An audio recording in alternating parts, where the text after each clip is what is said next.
പറഞ്ഞു ചിറ്റപ്പനാണ്, ഭാര്യ പുറത്താണ്, ആ ഭാര്യയുടെ പുറത്തുള്ള ഇതുകൊണ്ടാണ് ഇയാൾ ഇത് ചെയ്യുന്ന, ഭക്ഷണം ഉണ്ടാക്കും, പുള്ളിക്കാരന് വേറെ പരിപാടിയൊന്നും ഇല്ല, അങ്ങനെ പറഞ്ഞ് അങ്ങനെ ആ ക്യാരക്ടറെ കുറിച്ച് പറഞ്ഞ് ഇത് ചെയ്തിട്ട് ഞാൻ ഓൾറെഡി എൻ്റെ മൈൻഡിൽ ഒരു സംഭവമായി. അപ്പം ഞാൻ ഇങ്ങനെ പറഞ്ഞാൽ മതിയോ? അപ്പോൾ അവർ പറയും ഇങ്ങനെ മതി എന്ന് പറഞ്ഞിട്ട് അങ്ങനെ പറഞ്ഞ് വളരെ ഡയലോഗ്സ് കുറച്ച് എനിക്ക് വിട്ടു തന്ന ഒരു ഇത്. പിന്നെ അതിനകത്ത് നമ്മൾ ഒരു സീനൊക്കെ എടുക്കുമ്പോൾ നമ്മൾ ഏത് ആർട്ടിസ്റ്റ് ആണെങ്കിൽ പോലും ഫസ്റ്റ് റോൾ ക്യാമറ ആക്ഷൻ എന്ന് പറയുമ്പോൾ ഉള്ളിൻ്റെ ഉള്ളിൽ ചെറിയൊരു പേടി ഉണ്ടാവും, ഉറപ്പാ. ഇപ്പൊ നമുക്ക് തന്നെ പറഞ്ഞിട്ടുണ്ട്, എന്റെ ആദ്യ പല സിനിമകളിൽ ഒരു പുതിയ സിനിമകളിൽ അഭിനയിക്കുമ്പോൾ ഫസ്റ്റ് ആ സീൻ ചെയ്യുമ്പോൾ ഒരു ചെറിയ സ്റ്റാർട്ടിംഗ് ട്രബിൾ അല്ല, ഒരു എല്ലാ ആർട്ടിസ്റ്റുകൾക്കും ഉണ്ടാവുന്നതാ. അപ്പോ അങ്ങനെ ഇതിനകത്ത് അങ്ങനെ ആയിരുന്നില്ല. ചെന്നിട്ട് ദിലീഷും ഉണ്ട്, ഡയറക്ടറും ഉണ്ട്. ദിലീഷിന്റെ അസോസിയേറ്റ് ആണ് അതിന്റെ ഡയറക്ടർ. അപ്പോൾ എന്റെ സീനൊക്കെ ദിലീഷാണ് കൂടുതലും ചെയ്തത്. ചേട്ടാ റെഡിയല്ലേ ചേട്ടാ, എന്നാൽ നമുക്ക് നോക്കിയാലോ, എടുത്താലോ? അപ്പൊ ഞാൻ റെഡിയാണ്. അപ്പൊ ഫഹദ് ഉണ്ട് കോമ്പിനേഷൻ. എന്നാ ചേട്ടാ ഓക്കെ പറഞ്ഞോളൂ. ആക്ഷൻ ഒന്നും പറഞ്ഞിട്ടില്ല, അങ്ങനെ പറഞ്ഞോളൂ എന്ന് പറഞ്ഞാൽ നമുക്ക് ഭയങ്കരമായിട്ട് ഒരു സ്പേസ് തന്ന് ഒട്ടും ഇതല്ലാണ്ട് ഭയങ്കര ഇത് ചെയ്താ അങ്ങനെ സംസാരിച്ച എനിക്ക് എല്ലാം ഫസ്റ്റ് ടേക്ക് ഓക്കെ ആയിരുന്നു. അത് ഒരു സീനിൽ മാത്രം ഫഹദ് ചിരിക്കുന്ന ഒരു ചിരി ഉണ്ടായിരുന്നു. ഞാൻ പറഞ്ഞ അതിനകത്തെ ഡയലോഗ് അങ്ങനെ പറയുമ്പോഴേ, കാര്യം ഞാനിവിടെ കല്യാണം കഴിച്ച് വന്നപ്പോ ഇവിടുത്തെ ആൾക്കാരൊക്കെ പറയും, ഭക്ഷണം ഉണ്ടാക്കണ കണ്ട പറയും എന്തെങ്കിലും കുറ്റം പറയാൻ ചാൻസ് ഉണ്ട്. പക്ഷെ മോള് എനിക്ക് ഒരു ഇവിടെ തെറ്റിപ്പോയി, അവിടെ തെറ്റിയില്ല. അതായത് കുറെ ആയില്ലേ അത് കേട്ടിട്ട്, കുറെ ആയി. അപ്പോ നമ്മളൊരു തൂവൽ പക്ഷികളാണ് എന്ന് പറയുന്ന സാധനത്തിനകത്ത് ഫഹദ് ഇത് കേട്ടിട്ട് ഒരു ചിരിയുണ്ട്. അത് ഓൺ ദ സ്പോട്ടിൽ വന്ന അവനൊരു ബോൺ ആക്ടറാണ് ഫഹദ്. എനിക്ക് ഭയങ്കര ഇഷ്ടമുള്ള നടനാണ്. കാര്യം ഞാൻ നേരത്തെ പറഞ്ഞ പോലെ ദുൽഖറിന് ഓപ്പോസിറ്റ് വില്ലൻ, ദുൽഖറിന് ഓപ്പോസിറ്റ് ഫഹദ് വന്ന അടിപൊളിയായിരിക്കും. ഇവർ രണ്ടും തമ്മിൽ വില്ലനും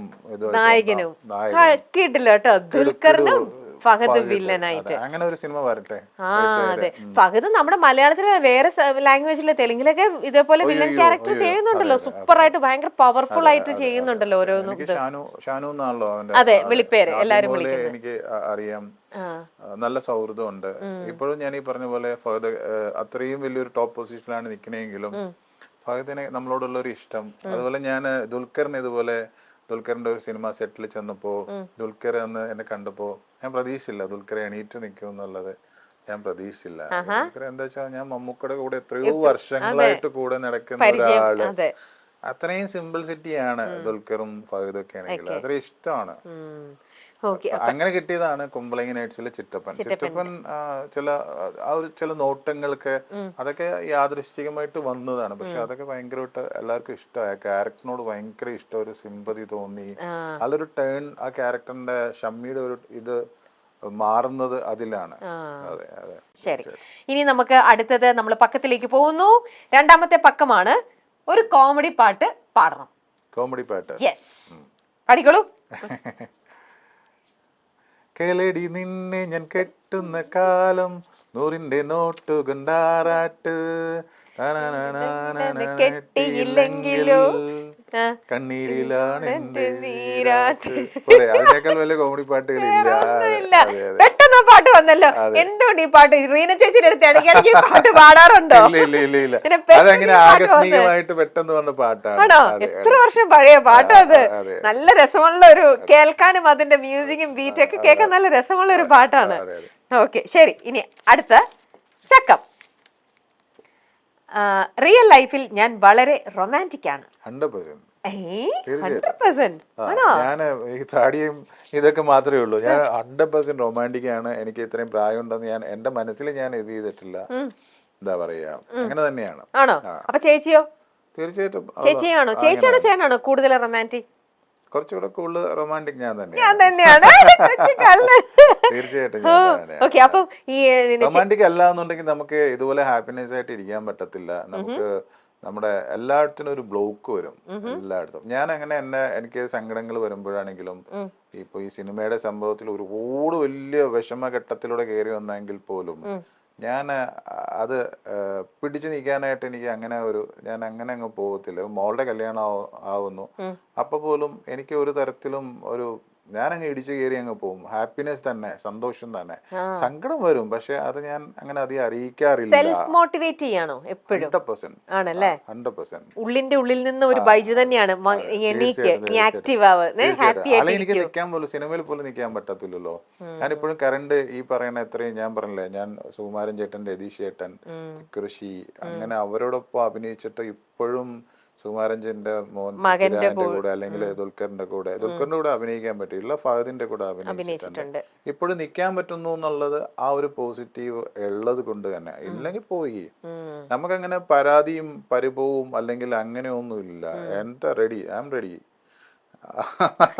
എപ്പോഴും മിന്നായിട്ട്. അപ്പൊ നമ്മളിപ്പോ സംസാരിച്ചത് നമ്മള് റൊമാൻറ്റിക്കിനെ കുറിച്ചാണ്. റൊമാൻസ് വരുമ്പോൾ ഏറ്റവും കൂടുതൽ റിപ്പീറ്റഡ് ആയിട്ട് പാടുന്ന ഒരു പാട്ടുണ്ടാവുമല്ലോ തീർച്ചയായിട്ടും. ഏതായിരിക്കും ആ പാട്ട്? വീട്ടിലെപ്പോഴും ചേച്ചിയുടെ അടുത്ത് പാടുന്നൊരു പാട്ടുണ്ടാവും. അങ്ങനെ ഒരു പാട്ടെന്ന് പറഞ്ഞു കഴിഞ്ഞാൽ ഏതാണ്? സ്ഥിരം ഓ ആ പാട്ടാണോ? അല്ല, അതൊക്കെ ഭയങ്കര റൊമാൻറ്റിക്. എനിക്ക് അങ്ങനെ കുറെ തമിഴിൽ അങ്ങനെ ഒരുപാട് പാട്ടുകളുണ്ട്. അങ്ങനെ പാട്ട് പാടുന്നതിനേക്കാൾ കൂടുതൽ ഞാൻ പാട്ട് കേൾക്കാറുണ്ട്. എന്നാലും ഒന്ന് പാടിക്കേ, ഞങ്ങൾ കേൾക്കട്ടെ. അല്ല, അതിന് വളരെ മൗനമാ എന്നുള്ളത്. അപ്പൊ അത് റൊമാൻറ്റിക് എന്ന് പറയാൻ പറ്റത്തില്ല. പിന്നെ അങ്ങനെ അങ്ങനെ കുറെ പാട്ടുകളുണ്ട്, പെട്ടെന്ന് കിട്ടുന്നില്ല. റീന ചേച്ചി വന്നിരുന്നാണ്, എന്നാലും ഞാൻ അവളുടെ മുമ്പിലൊന്നും അങ്ങനെ പാടാറില്ല. അങ്ങനെയൊന്നും പാടാറൊന്നുമില്ല. അങ്ങനെ ഒരു പാട്ട് പാടുന്നതാണോ ശരിക്കൊരു റൊമാൻസ് എന്ന് പറയുന്നത്? ഇല്ല. പക്ഷെ ചില ആൾക്കാർ അവർക്ക് ഇഷ്ടം കൂടുമ്പോൾ, അവർക്ക് ആ ഒരു മൂഡ് വരുമ്പോൾ, സന്തോഷം വരുമ്പോൾ അവർ അറിയാതെ പാടാറുണ്ടല്ലോ.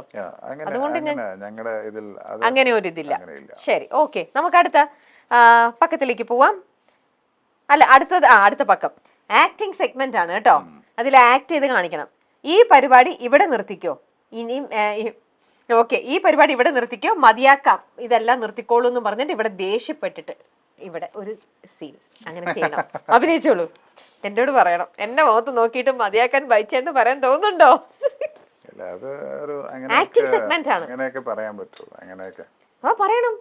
അതെനിക്ക് അങ്ങനെ പറയാൻ പറ്റും. ഈ പരിപാടി ഇവിടെ നിർത്തിക്കോട്ടെ. കുറെ നേരമല്ലോ നിങ്ങള് വീട്ടിൽ വന്നു, പിന്നെ അതിനുശേഷം ഇവിടെ വിളിച്ചു വരുത്തിയിട്ട് എന്താ പരിപാടി ഇത്? അതെന്താ വീട്ടിൽ വന്നിട്ട് നിങ്ങള് ഹോം ടൂർ എന്ന് പറഞ്ഞിട്ട് ഇത് നിധിയുണ്ട്, മറ്റുണ്ട്, മറിച്ചുണ്ട്, ഒരു മനുഷ്യനോട് കിടക്കാനും പറ്റുന്നില്ല, ഉറങ്ങാനും പറ്റുന്നില്ല, എല്ലാരും വിളിച്ചോണ്ടിരിക്കും എവിടെ നിധിന്ന് ചോദിച്ചിട്ട്. ഇപ്പൊ വീണ്ടും വിളിച്ചോണ്ട് ചക്കം പക്കം നിർത്തിക്കോ പരിപാടി. എന്റെ പൈസയോട് ഞാൻ വെറുതെ വളരെ ലൈറ്റ് ആയിട്ടുള്ള ചോദ്യങ്ങൾ ഇടയ്ക്ക് പാവം എന്റെ മുഖത്ത് നോക്കി ദേഷ്യപ്പെടാൻ പറ്റുന്നില്ല. ബൈജു ചേട്ടന്റെ ഉള്ളിലെ ആ ഒരു നടൻ ഉയർപ്പെടുന്നു. ഞാൻ പേടിച്ചു. സൂപ്പറായിരുന്നു കേട്ടോ. ഞങ്ങൾ എല്ലാരും പേടിച്ചു, ക്യാമറയിൽ ആളൊക്കെ പേടിച്ചു. അയ്യോ പോയി. ശരിക്കും സൂപ്പർ അഭിനയം. അപ്പൊ ദേ ബൈച്ചേട്ടൻ ഇനി ഇതൊക്കെ കണ്ടിട്ട് വേണം ഓരോരുത്തരും വിളിക്കാൻ. വ്യാജ CD വിൽക്കുന്നവരെ എവിടെ കണ്ടാലും ശാരീരികമായി കൈകാര്യം ചെയ്യുമെന്ന് മുന്നേ പറഞ്ഞിട്ടുണ്ട്. Yes Ramya, no Ramya? Yes Ramya. Yes. ഞാൻ സിനിമയെ സംബന്ധിച്ച് ഞാൻ പറഞ്ഞില്ലേ, ഞാൻ 100% എനിക്ക് എല്ലാം എൻ്റെ ഉള്ളിലും ബ്ലഡും ഒക്കെ സിനിമയാണ്. സിനിമ കഴിഞ്ഞിട്ടേ എന്തോ ഉള്ളൂ എന്ന് വിശ്വസിക്കുന്ന ഒരാളാണ്. അപ്പൊ ഞാൻ സിനിമയുടെ എല്ലാ സ്ഥലങ്ങളിലും, പ്രൊഡ്യൂസർ ആണെങ്കിലും തിയേറ്ററിൽ, അല്ലെങ്കിൽ കൂടുതൽ പ്രൊഡ്യൂസർമാരായിട്ട് ഞാൻ അഭിനയിച്ച സിനിമകളിൽ ഏറ്റവും കൂടുതൽ ചങ്ങാത്തം ഉണ്ടാക്കുന്നത് ഞാൻ പ്രൊഡ്യൂസർമാരായിട്ടാണ്. അപ്പൊ എനിക്ക് അത്രയും ബന്ധമുണ്ട്. ഇവരുടെ നല്ല വശങ്ങളും കണ്ടിട്ടുണ്ട്, താഴെ പോയവരെയും ഞാൻ കണ്ടിട്ടുണ്ട്. എനിക്ക് ഒരുപാട് അനുഭവങ്ങൾ ദൈവം എന്നെ കാണിച്ചു തന്നിട്ടുണ്ട്. അപ്പൊ എനിക്ക് കൂടുതൽ ഒരു സിനിമയെ കാശ് മുടക്കുന്നവരോട്, അല്ലെങ്കിൽ സിനിമ ഒരു നല്ല സിനിമയെ തകർക്കുന്ന എന്താണെങ്കിൽ പോലും എതിർക്കും. പണ്ട് ഇതുപോലെ തിയേറ്ററിൽ നമ്മൾ ക്യാമറയിട്ടൊക്കെ കയറി ഷൂട്ട് ചെയ്യുന്നവരെയൊക്കെ നല്ല പിടിച്ചിട്ട് അത്യാവശ്യം അവരെ ഇനി ചെയ്യാൻ പറ്റാത്ത രീതിയിൽ പല കാര്യവും ചെയ്തിട്ടുണ്ട്, കേസ് കൊടുത്തിട്ടുണ്ട്. ഒരു സിനിമ ഇതുപോലെ ഏതോ ഒരു വലിയ സിനിമയാണ്, സിനിമ ഓർക്കുന്നില്ല. അങ്ങനെ ഞാൻ തിയേറ്ററിൽ നിന്ന് വരുന്നു, റെയിൽവേ ബ്ലോക്കായി, എഴുപന്നേൽ ബ്ലോക്കായി കഴിഞ്ഞപ്പോൾ ഞാൻ കാർ ഓടിച്ചുകൊണ്ട് വരുക. ഇവൻ അറിയാണ്ട് എൻ്റെ തന്നെ കൊണ്ടുവന്നിട്ട് അന്ന് കളിക്കുന്ന സിനിമയാണ് തിയേറ്ററിൽ, നമ്മുടെ തിയേറ്ററിൽ കളിക്കുന്നുണ്ട്. ഞാൻ ചോദിച്ചു, ഏതാ ചേട്ടാ? ഇവിടെ കളിച്ചോണ്ടിരിക്കുന്ന സിനിമയാണ്, ഷാനിയിൽ കളിച്ചോണ്ടിരിക്കുന്ന സിനിമയാന്ന് പറഞ്ഞ് എൻ്റെ കയ്യിൽ കൊണ്ടു തന്നു. ഷാനിയിലാണോ എഴുപന്നയിലാണോ എന്ന് ഓർമ്മയില്ല, രണ്ട് തിയേറ്ററാണ് ഞങ്ങൾക്ക് കൊണ്ടു തന്നു. ഇവൻ കണ്ടു കഴിഞ്ഞപ്പോഴാണ് ഞാനാന്ന് മനസ്സിലായത്. ഞാൻ അവനപ്പോൾ ഒരു ഫുൾ CD ഒരുപാട് പേരുണ്ട്. അപ്പോൾ ആരോ പറഞ്ഞത് ആ പുള്ളിക്കാരനെ കൊണ്ട് കൊടുക്കുന്നു പറഞ്ഞിട്ട് ഇവന് ഇതേക്കാൻ വേണ്ടി എൻ്റെ കൊണ്ട് തന്നു. ഞാനിത് ഏത് സിനിമയാണെന്ന് ഇവിടെ ഓടിക്കൊണ്ടിരിക്കുന്ന സിനിമയാണ്, എന്തിനാ അവിടെ പോയി സിനിമ കാണാൻ പറഞ്ഞു. ഞാൻ വണ്ടി അവിടെ നിർത്തിയിട്ട് അപ്പോൾ ഗേറ്റ് തുറന്നു, വണ്ടി ചെയ്തിട്ട് ഇത് ബാക്കിയുള്ള എല്ലാം പിടിക്കണമല്ലോ. ഓടി ഇവനടുത്ത് ഓടി റെയിൽവേ ക്രോസ് ഒക്കെ ചാടി ഓടി ഇവനെ പിടിച്ചു. ഞാൻ പിടിച്ചിട്ട് ഞാൻ ആരോ പോലീസിൽ കൊണ്ടുവന്നിട്ട് ഇവനെ കൈയോടെ കൊണ്ടുവന്നിട്ട് ഞാൻ അവിടെ കേസാക്കിയിട്ട് പ്രൊഡ്യൂസറുടെ അസോസിയേഷനിൽ വിളിച്ചിട്ട് അവർ വന്നു. അങ്ങനെയുള്ള ആൾക്കാരൊക്കെ പിടിച്ചിട്ടുണ്ട് സിനിമയെ നശിപ്പിക്കാൻ നടക്കുന്നത്. പക്ഷേ ഇന്നിപ്പോൾ ഈ ഞാൻ വിശേഷം എന്ന് പറഞ്ഞ സിനിമ എന്നെ കാനഡയിലുള്ള ഒരാൾ കണ്ടിട്ട് വിളിച്ചു, ഗംഭീര സിനിമയാണ് ചേട്ടാ, ഞങ്ങള് സിനിമ ഇത് ടി വിയിൽ ഇപ്പോൾ കണ്ടുള്ളൂ, ഏതൊരു ആപ്പിന്റെ പേര് പറഞ്ഞു. അപ്പോൾ നല്ല സിനിമകൾ അതിൻ്റെ ഒരു കഷ്ടപ്പാട് അറിയില്ല. കാര്യം പെട്ടുപോയാൽ പോകുന്ന പ്രൊഡ്യൂസേഴ്സ് മാത്രമാണ്, അല്ലെങ്കിൽ ഒരു ഡയറക്ടറിന്റെ വലിയ സ്വപ്നമാണ്. അത് മാറണം. വില്ലൻ വേഷങ്ങളിലൂടെ തിളങ്ങി പിന്നീട് പോസിറ്റീവ് കഥാപാത്രങ്ങളെ മനോഹരമാക്കിയ താരമാണ് ബൈജു എഴുപുന്ന. ആദ്യകാലത്ത് ഒരുപാട് ചെറിയ വേഷങ്ങളിലായിരുന്നു ബൈജുവിനെ കാണാൻ സാധിച്ചത്. ഒരുപാട് കഥാപാത്രങ്ങൾ ചെയ്തെങ്കിലും ഇന്നും ബൈജുവിനെ ഓർത്തിരിക്കുന്ന സിനിമകളിൽ ഒന്നാണ് കുമ്പളങ്ങി നൈറ്റ്സ്. അതിലെ ബേബി മോളുടെ ചിറ്റപ്പനായിട്ട് അഭിനയിച്ച് ഞെട്ടിച്ചിട്ടുണ്ട് ബൈജു. ആ സിനിമയിലേക്കുള്ള അവസരം ബൈജു ചോദിച്ചു വാങ്ങിയതാണ് എന്ന് പറഞ്ഞിട്ടുണ്ട്. കുമ്പളങ്ങി എന്റെ വീടിനടുത്തുള്ള സ്ഥലമാണ്. പിന്നെ ചില സിനിമകൾ ഹിറ്റാകുമെന്ന് നമ്മുടെ മനസ്സിൽ തോന്നാറുണ്ട്. അതിന്റെ സബ്ജക്ട് എനിക്ക് ചെറുതായിട്ട് അറിയാമായിരുന്നു. അതിൽ ഒരു ക്യാരക്ടർ എനിക്ക് വേണമെന്ന് ഞാൻ ശ്യാം പുഷ്കറിനോട് പറഞ്ഞിരുന്നു. സോൾട്ട് ആൻഡ് പെപ്പറിൽ ബാബുരാജിന് ഗംഭീര ക്യാരക്ടർ കൊടുത്തത് ശ്യാമായിരുന്നു. അന്ന് തൊട്ട് എനിക്ക് അതുപോലൊരു വേഷം വേണമെന്ന് ശ്യാമിനോട് പറയുന്നുണ്ടായിരുന്നു. അങ്ങനെ കുമ്പളങ്ങി നൈറ്റ്സ് ഷൂട്ടിംഗ് തുടങ്ങിയപ്പോൾ എനിക്ക് അതിലൊരു വേഷം തരുമോ എന്ന് ചോദിച്ചു. കുറച്ച് ദിവസത്തിന് ശേഷം നല്ലൊരു വേഷമുണ്ടെന്ന് പറഞ്ഞ് ശ്യാം വിളിച്ചു. ബൈജു എഴുപുന്ന പറയുന്നു, സ്ക്രിപ്റ്റിൽ ആ സീനിൽ ഡയലോഗ്സ് ഒന്നുമില്ല, നമ്മൾ ഒരേ തൂവൽ പക്ഷികൾ എന്ന് മാത്രമായിരുന്നു ശ്യാം എഴുതിയത്.